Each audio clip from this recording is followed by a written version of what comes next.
Спасибо. Еще раз всех с праздником. Спасибо. Благодарим вас, уважаемый Ради Фаритович, за добрые слова и поздравления.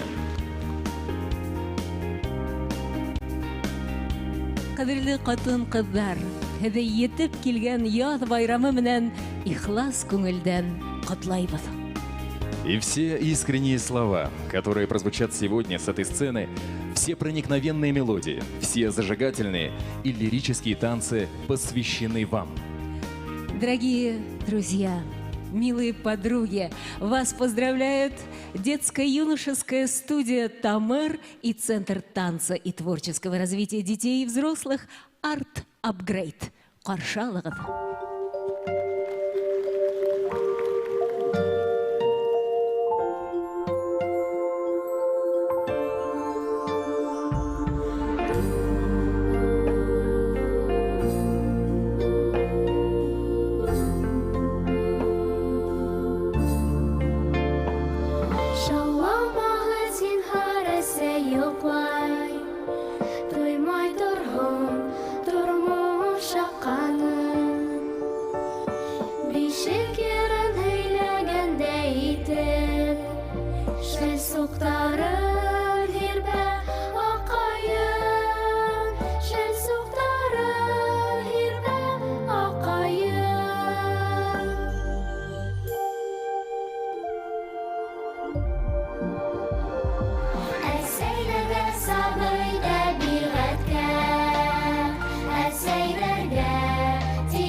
Шалламағыз зинһар әсә йоҡлай, шәл суҡтар